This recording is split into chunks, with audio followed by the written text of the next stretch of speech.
कौन बनेगा बड़वाह का नया विधायक में देखिए आज कांग्रेस नेता श्री अशोक जैन एवं भाजपा नेता श्री राकेश गुप्ता से सीधी बात। इस उपचुनाव में संभवतः सचिन बिरला ही चुनाव लड़ेंगे तथा पूरी भाजपा उनका साथ देकर चुनाव जीतेगी। राकेश गुप्ता। कांग्रेस शासनकाल में सचिन बिरला ने विकास करवाने के बजाय दूसरी ओर ज्यादा ध्यान दिया। अब मतदाता सबक सिखाएंगे। अशोक जैन। आजाद हिंदुस्तान लाइव द्वारा आने वाले संभावित उम्मीदवारों और जनप्रतिनिधियों के क्षेत्र के मुद्दों, कांग्रेस विधायक श्री सचिन बिरला द्वारा किए गए दल बदल के बाद निरंतर बदलती राजनीति को लेकर कौन बनेगा बड़वाह का नया विधायक कार्यक्रम का निरंतर प्रसारण किया जा रहा है। इसी कड़ी में हम आज आपकी मुलाकात करवा रहे हैं कांग्रेस के पूर्व पीसीसी सचिव और कांग्रेस के वरिष्ठ नेता श्री अशोक जैन तथा भाजपा के पूर्व जिला अध्यक्ष समाज सेवी वरिष्ठ भाजपा नेता श्री राकेश गुप्ता से। श्री राकेश गुप्ता बड़वाह ही नहीं, जिला भाजपा में अपनी जुझारू राजनीति, भाजपा कार्यकर्ताओं के बीच मजबूत पकड़ तथा सामाजिक, धार्मिक तथा राजनीतिक सक्रियता के चलते काफी लोकप्रिय हैं।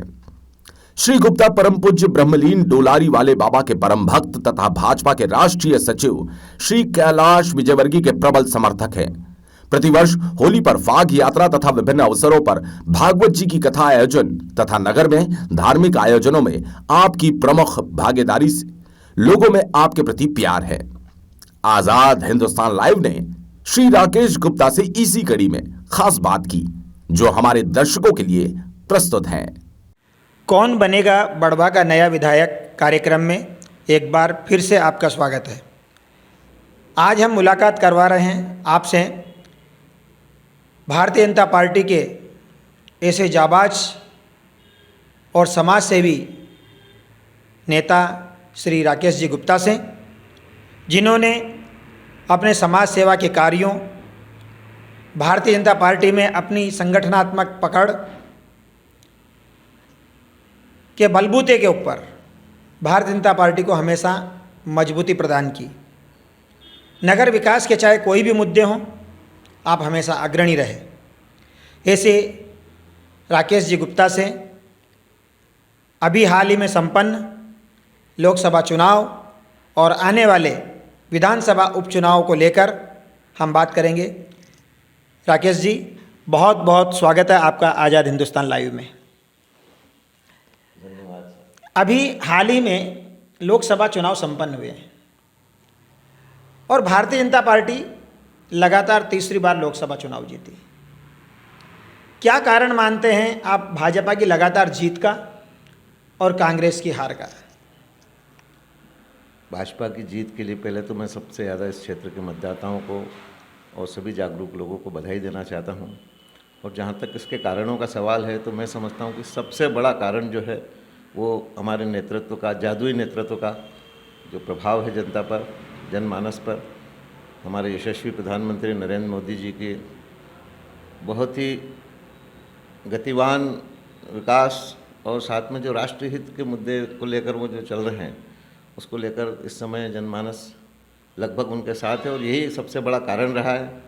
उसके साथ ही भारतीय जनता पार्टी की जो संगठनात्मक व्यवस्था है, जो बूथ तक की कार्यकर्ताओं की जो फौज खड़ी है और बूथ तक लेवल का जो मैनेजमेंट भाजपा के लोग देखते हैं, ये दो सबसे बड़े कारण हैं। और इसके अलावा दूसरी चीज़ ये भी है कि आज के समय में एक बहुत बड़ा प्रश्न आता है, जब मतदाता लोकसभा के चुनाव में मतदान करने जाता है तो उसको कोई कारण नहीं दिखता है कि वो कांग्रेस को वोट करे। आखिर क्योंकि कांग्रेस के पास में न तो कोई जादुई नेतृत्व है और कांग्रेस आज के समय में एक तरह से राष्ट्र विरोधियों के साथ खड़ा है। ये सबसे बड़ा कारण मैं समझता हूँ भारतीय जनता पार्टी की जीत का।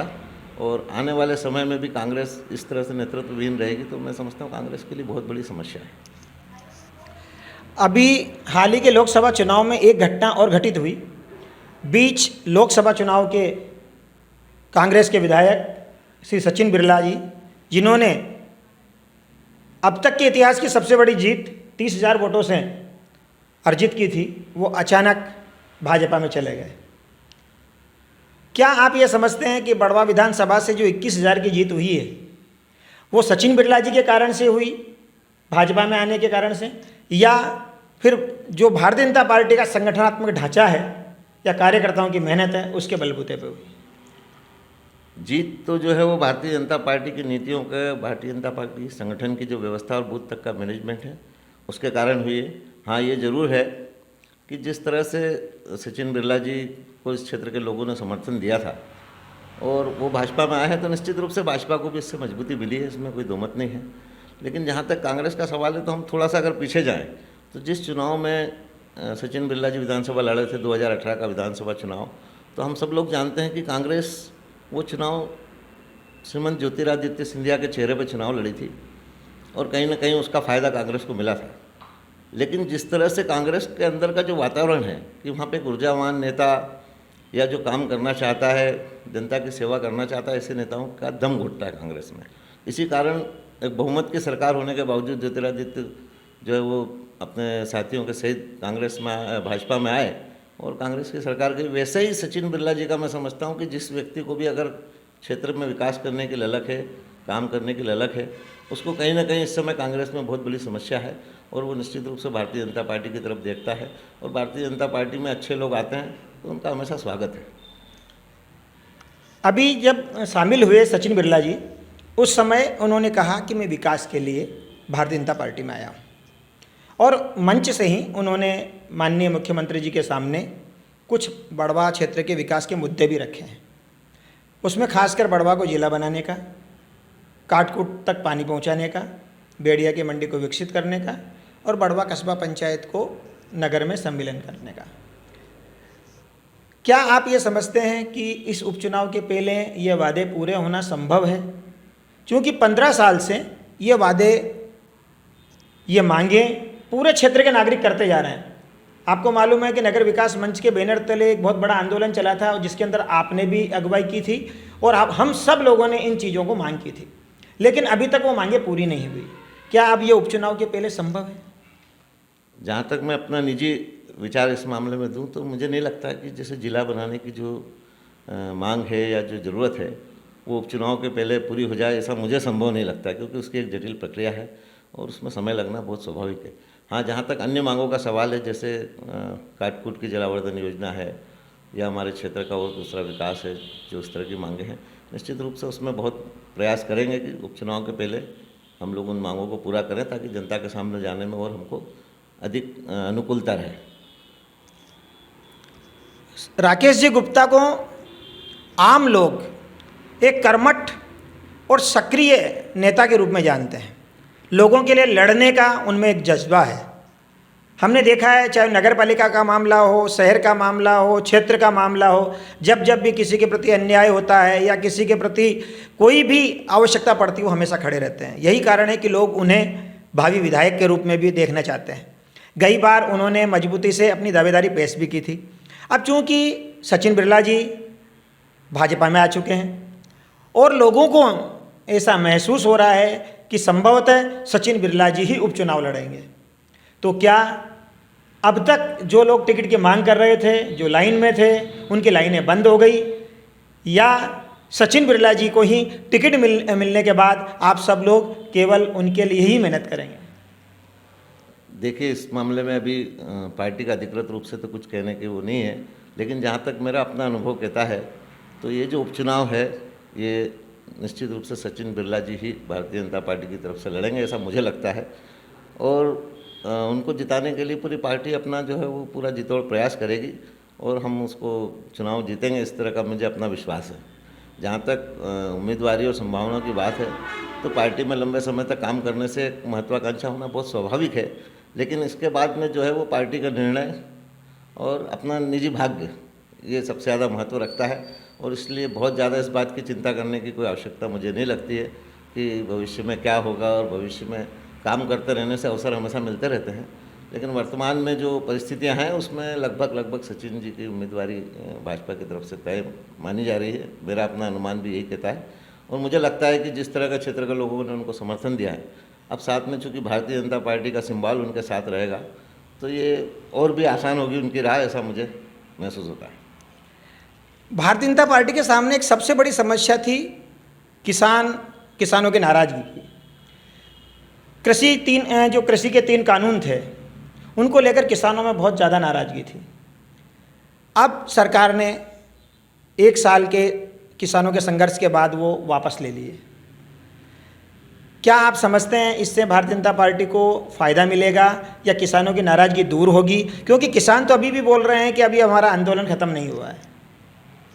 देखिए, नरेंद्र मोदी जी जैसा जो जादुई नेतृत्व है, आप भी लगभग हम लोग एक ही पीढ़ी के हैं, तो इस पीढ़ी ने एक ऐसा प्रधानमंत्री नरेंद्र मोदी जी के अलावा नहीं देखा जिस पे देश के आम लोगों की इतनी आस्था हो। और जहाँ तक ये किसान विधेयक का मामला है, किसानों की समस्याओं का मामला है, तो नरेंद्र मोदी जी की एक बात जो उन्होंने उस समय कही, वो मैं सबसे ज़्यादा इस मामले में महत्वपूर्ण मानता हूँ कि उन्होंने कहा कि हमने किसानों के हित के लिए ये विधेयक लाया था और देश के हित में विधेयक वापस ले लिया है। परिस्थितियों के अनुसार जो भी ज़्यादा से ज़्यादा अच्छा लगा ऐसा निर्णय उन्होंने किया, क्योंकि लंबे समय से अराजकता फैल रही थी। अब इसके बाद में भी अगर आंदोलन जारी रहता है तो मैं समझता हूँ लोगों के सामने फिर वो चेहरे स्पष्ट हो जाएंगे कि ये चेहरे जो है किसानों की समस्या के लिए आंदोलन कर रहे थे या अपनी निजी महत्वाकांक्षाओं को पूरी करने के लिए आंदोलन कर रहे थे, ये लोगों के सामने स्पष्ट हो जाएगा। क्योंकि अब जब विधेयक वापस ले लिया है तो उसके आंदोलन का आगे कोई औचित्य बचता नहीं है। अंतिम प्रश्न मैं पूछना चाहूँगा कि भारतीय जनता पार्टी भी क्या जातिवादी राजनीति की तरफ बड़वा विधानसभा क्षेत्र में बढ़ती जा रही है? क्योंकि भारतीय जनता पार्टी अब तक आरोप लगाती थी कांग्रेस के ऊपर कि यहाँ पर केवल एक समाज के लोगों को ही टिकट दिया जा रहा है, लेकिन अब भारतीय जनता पार्टी भी उसी लाइन पे जाती हुई नजर आ रही है। आप उसको काटेंगे कैसे? क्या उसका नुकसान भारतीय जनता पार्टी को नहीं उठाना पड़ेगा? क्योंकि लगातार भारतीय जनता पार्टी इसी मुद्दे के ऊपर चुनाव लड़ी और जीतती भी गई है। देखिए, इसमें थोड़ा सा दृष्टिकोण का अंतर है। हम इसको इस दृष्टिकोण से देखते हैं कि आप चाहे अभी जो साल भर पहले मानधाता का उपचुनाव हुआ था, अभी हमारे यहाँ लोकसभा का उपचुनाव हुआ, तो हमने जातिवादी के मिथक को तोड़ा है। जो बरसों बरस से एक क्षेत्र विशेष पे, एक जाति विशेष का जो ठप्पा लगा हुआ था, भारतीय जनता पार्टी ने उस परंपरा को तोड़ के जातिवाद के खिलाफ टिकट दे के और विजयश्री हासिल की है, जनता का आशीर्वाद हासिल किया है। तो हम एक तरह से जातिवाद के मिथक को तोड़ने में कामयाब रहे, न कि जातिवाद की राजनीति भारतीय जनता पार्टी पहले भी नहीं करती थी और आज भी भारतीय जनता पार्टी का जातिवाद की राजनीति में कोई विश्वास नहीं। बहुत बहुत धन्यवाद राकेश जी। ये थे बड़वा के जाबाज नेता राकेश जी गुप्ता, जिन्होंने कम से कम इस उपचुनाव में अपने विचार में सचिन बिरला जी की उम्मीदवारी को तय बताया। और आगे के लिए तो रास्ते भविष्य के ऊपर निर्भर करते हैं कि पार्टी क्या आदेश देती है, लेकिन कम से कम इस चुनाव में उनका तरफ से यही कहा गया है कि इस चुनाव में सचिन बिरला जी की उम्मीदवारी तय है और पार्टी पूरी मेहनत के साथ उनको जिताने का प्रयास करेगी। बहुत बहुत धन्यवाद। अब आपको मिलवाते हैं कांग्रेस के वरिष्ठ नेता श्री अशोक जैन से। आप कांग्रेस के प्रखर एवं जाबाज नेता रहे पूर्व जनपद अध्यक्ष स्वर्गीय श्री प्रकाश जैन के छोटे भाई हैं। पूर्व पीसीसी अध्यक्ष अरुण यादव, पूर्व मंत्री सुश्री विजयलक्ष्मी साधो सहित सभी वरिष्ठ एवं स्थानीय नेताओं में विश्वसनीय श्री अशोक जैन खुद पीसीसी सचिव जैसे महत्वपूर्ण पद को सुशोभित कर चुके हैं। संतों की सेवा, संत निवास निर्माण, सभी धार्मिक, सामाजिक और राजनीतिक आयोजनों में खुले दिल से सहयोग करने वाले श्री अशोक जैन कांग्रेस में टिकट के प्रमुख दावेदार माने जाते रहे हैं। वर्तमान में भी वे टिकट के दावेदार हैं। ऐसे में कांग्रेस से विधायक बने सचिन बिरला के भाजपा में शामिल होने के बाद की परिस्थितियों, आने वाले उपचुनाव को लेकर सीधी बात की गई। तो आइए सीधे लिए चलते हैं श्री अशोक जैन जी के पास और जानते हैं उनके विचार। कौन बनेगा बड़वा का नया विधायक कार्यक्रम में एक बार फिर आपका स्वागत है। आज हम आपकी मुलाकात करवा रहे हैं बड़वा क्षेत्र के ऐसे जाबाज कांग्रेस नेता से जिन्होंने अपने पूरे क्षेत्र में समाज सेवा, अपनी दृढ़ संगठन क्षमता, कांग्रेस के समर्पित सिपाही, संत सेवा के अंदर अभूतपूर्व पहचान बनाई है। जी हाँ, हम बात कर रहे हैं श्री अशोक जी जैन बागोद वालों की। आप पूर्व में पीसीसी सदस्य रह चुके हैं। श्री अरुण भाई के प्रदेश अध्यक्ष रहते हुए आप पीसीसी सचिव रहे। आपको बता दें, उसी समय श्री ताराचंद जी साहब पटेल पीसीसी उपाध्यक्ष भी थे। इसी के साथ आप खंडवा जिला के सह प्रभारी रहे हैं, मंडी सदस्य रहे हैं, बागोद जैन श्री संघ के आप अध्यक्ष हैं, बैंक के अंदर आप डायरेक्टर रहे हैं।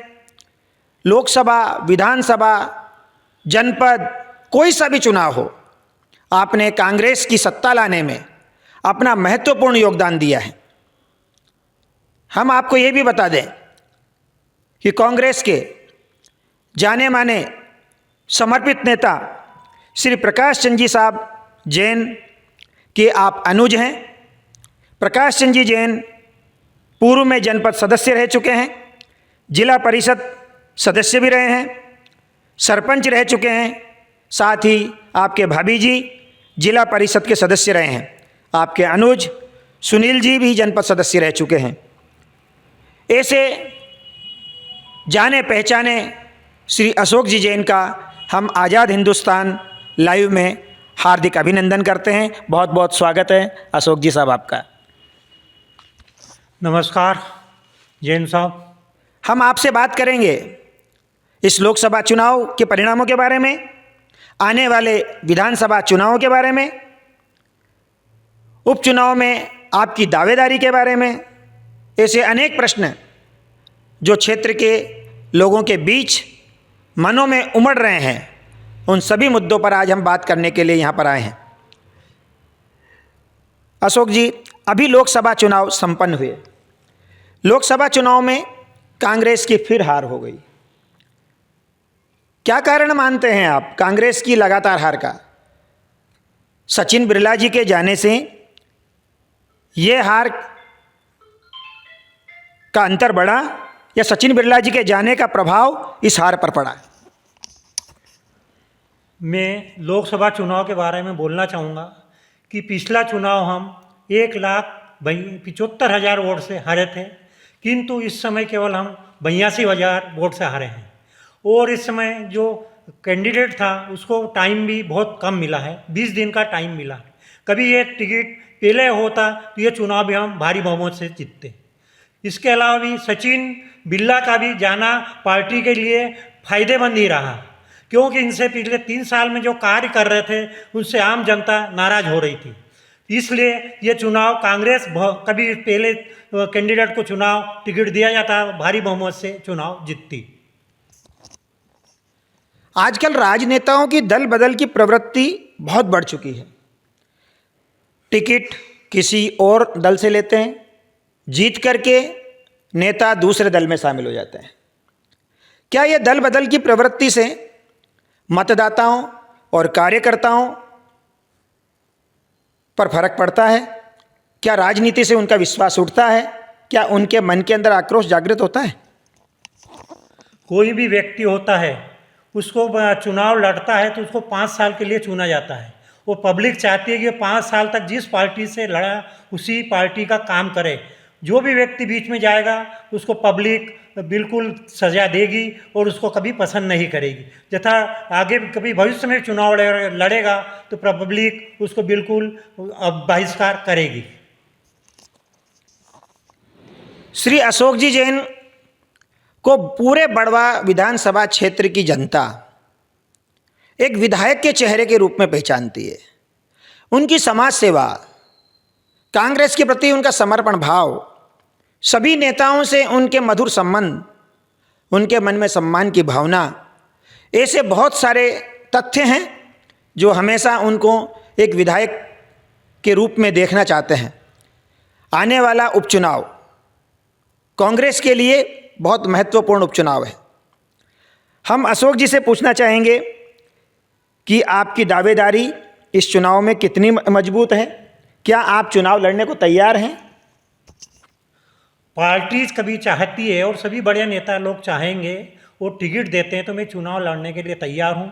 मैं पंचायत, जनपद, मंडी, जिला परिषद तथा लोकसभा तथा विधानसभाओं का काफ़ी दिनों से संचालन और काम कर रहा हूँ बागोद क्षेत्र का। तथा बड़वा क्षेत्र में सचिन बिरला भी चुनाव लड़े थे, उस समय भी मैंने उनके वहाँ का काम किया है। उसके अलावा नगर पालिका के चुनाव हो, सनावद, बड़वा, वहाँ भी मेरा हमेशा सहयोग रहता है। अभी बड़वा विधानसभा के बारे में, उसके विकास के बारे में सचिन बिरला जी ने शामिल होते समय मुख्यमंत्री जी के सामने फिर एक बार वादे किए, बढ़वा को जिला बनाना, काटकोट में पानी पहुंचाना, बढ़वा की कस्बा पंचायत को नगर पालिका में विलय करवाना, बेड़िया की मिर्च मंडी को विकसित करवाना। कितना दम मानते हैं आप इन दावों में भाजपा के? और आने वाले विधानसभा चुनाव में कांग्रेस किन विकास के मुद्दों को लेकर के आगे जाएगी? मैं कहता हूँ अभी 15 साल से बीजेपी की गवर्नमेंट है, शिवराज जी मुख्यमंत्री हैं। जब ये काम आप 15 साल में नहीं कर पाए तो आप 2-3 महीने में और 1 साल में क्या कर पाएंगे? जब 15 साल पहले इच्छापुर हाईवे की बात मुख्यमंत्री के सामने रखी थी तो उस समय उन्होंने बोला था कि हम इसको जल्दी से जल्दी पूरी करेंगे, किंतु उस बात को 12 साल हो गए। सचिन बिरला भी चुनाव जीते थे और काम करने का बोले थे, पर काम की तरफ ध्यान कम गया, अन्य बातों की तरफ उन्होंने ज़्यादा ध्यान दिया। यदि वो पूरी मेहनत के साथ काम करवाते, 15 महीने कांग्रेस की गवर्नमेंट भी रही, उस काम को आगे रख के लक्ष्य रख के काम करते तो ये काम भी बिल्कुल पूर्ण होता। व्यक्ति अपने हित के लिए न लड़े, सार्वजनिक काम के लिए लड़े, यही मेरी विनती है। अभी हाल ही में केंद्र सरकार ने 3 कृषि कानून वापस ले लिए। आप ये समझते हैं कि भाजपा को उससे फ़ायदा मिलेगा? तथा कांग्रेस और भाजपा की विचारधारा में किसानों के प्रति कौन अधिक सोचता है, इस बारे में आप क्या बताना चाहेंगे?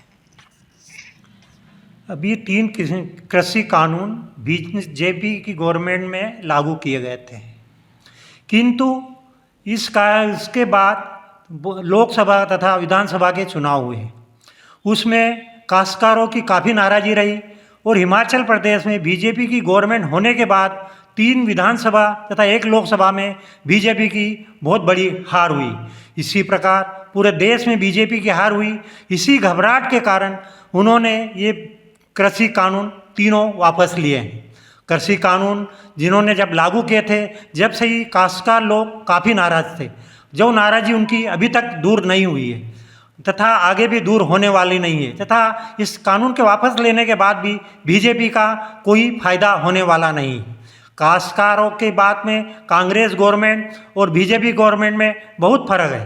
कमलनाथ जी की 15 महीने सरकार रही, उसमें बिजली बिल हाफ कर दिए गए, काश्तकारों को लाखों रुपए का कर्जा माफ़ किया गया है, किंतु बीजेपी की 7 साल से गवर्नमेंट है तथा 15 साल से शिवराज जी की गवर्नमेंट है, कोई भी काश्तकारों के बारे में ऐसा कोई बड़ा काम नहीं किया गया है।